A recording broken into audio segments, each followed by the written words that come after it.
Welcome back to another Millennial in Debt video. If you're new here, please feel free to join the family. Hit the subscription button below and turn on the notification bell so you get every single time I upload a video.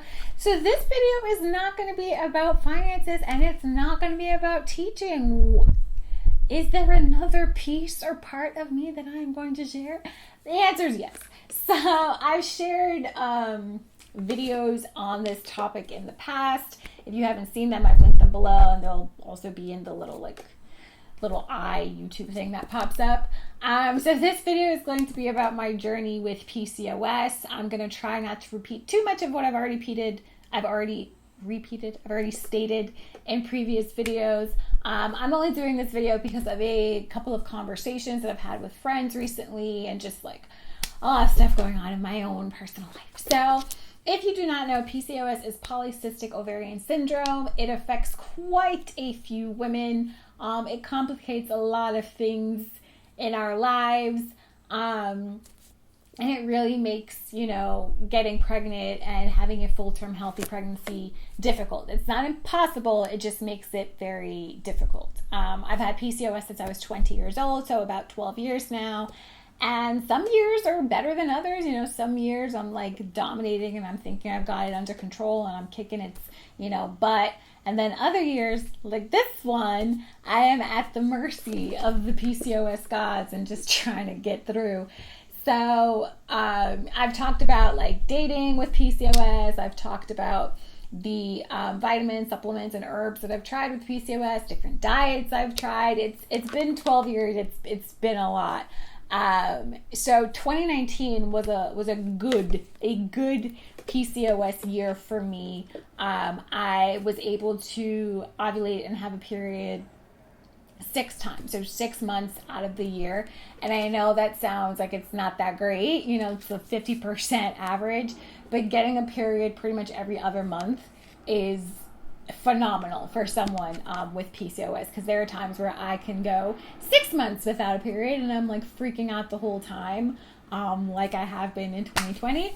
So that is a thing. So 2019 was a good PCOS year. I went to my gynecologist and she was really helpful and just so like pleasant about, the circumstances of what I was dealing with. So for someone with PCOS, she was saying how I'm in really good shape. So I'm not overweight.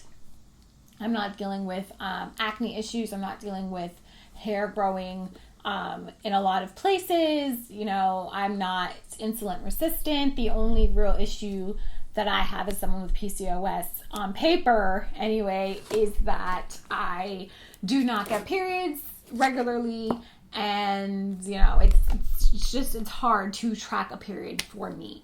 So she gave me this advice, and she said, you're doing great, and as long as you're getting at least 4 periods a year, you don't really have anything to worry about. So I was like, that's great. This was in October of 2019. I'm like, I got a period in September and October and November, December. I was like, all right, I am killing it. And then January I got a period and I was like, yes, I am finally doing amazing with PCOS. And then February, nothing. March, nothing. April, nothing. May, nothing. June, nothing. And I'm just like, okay, I thought I had this under control, and I clearly do not. And it's really difficult, especially when you're in a relationship with someone or you really want to have children, and society is really not the best when it comes to caring about women who have difficulties reproducing and things like that. It's always, when are you having a baby?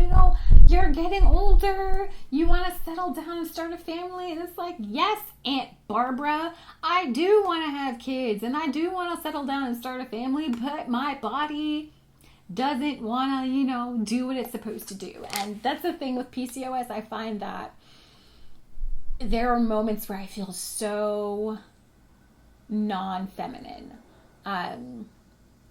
Because I feel like my body's not doing what it's supposed to do as a woman. My body's like betraying me. It's not functioning the way I expect it to function, or the way the world expects it to function.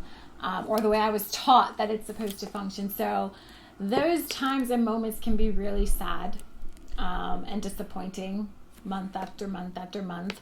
And, you know, entering a time period in my life where I'm still taking my vitamins, I'm taking my minerals, I'm drinking all the teas with the herbs to balance the hormones, and I'm working out every day, I'm trying to eat right, I'm minimalizing my sugar because you don't want sugar spikes and things like that, and doing all the things that I'm supposed to do. And it sometimes feels like it's the luck of the draw. So it's like one month might be great, another month might not be great, and it's hard. It's hard dealing with it with myself. It's hard dealing with it with a partner.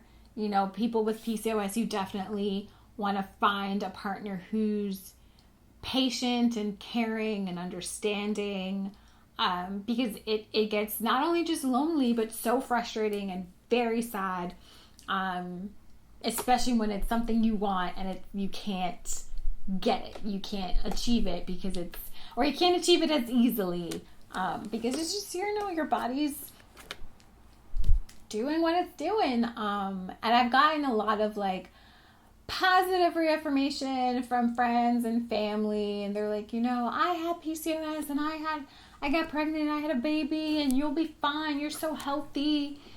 And you know, the years and time keep ticking along, and I'm definitely not rushing to have a baby, but I do feel that pressure on a daily, consistent basis, especially in my 30s, to do what's expected of me, or for my body to do what's expected of it.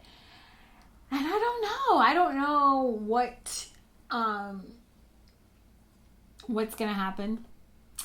I know when I reach a place where I'm actively trying to conceive, I'm sure there are going to be really dark days, and I'm hoping there are also going to be really joyful days, and positive days, and just keep that positive energy out there. But I just wanted to take the time to do this video to really talk about a topic that I don't think receives a lot of conversation. It's very taboo, very hush-hush. You know, we don't talk about women who can't get pregnant, or we don't talk about the steps and things women have to do to get pregnant, because it's always just like, you're this age, you need to have a baby, you need to get married, you need to do this. And it's like, what I need you to do is stop clocking my uterus. What I need you to do is stop counting the eggs in my ovaries, you know? So like, we're good, you know, me and her are good. We're doing what we're supposed to do to get things done, but I don't need the added pressure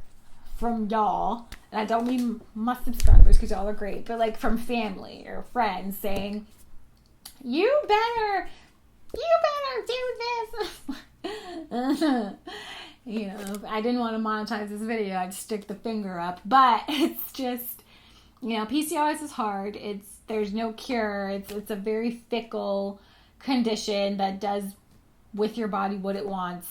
And just, so I'm just coming on here saying there's hope. Even though I am not pregnant, I know there's hope, and I know that when the time comes, I will go on that journey, and I will, you know, hopefully come with some great updates. But until then, my PCOS sisters, I hear you, I see you, I love you, I thank you for sharing your journeys online. I've been, you know, following and reading along with some stories, and it's just, never stop talking about it. It doesn't matter if it makes people uncomfortable to talk about it, because, you know, we need that space to share. But that's it. Thanks for watching. Sorry if this wasn't your financial, you know, moment for the week, but I'll be back next week. Bye.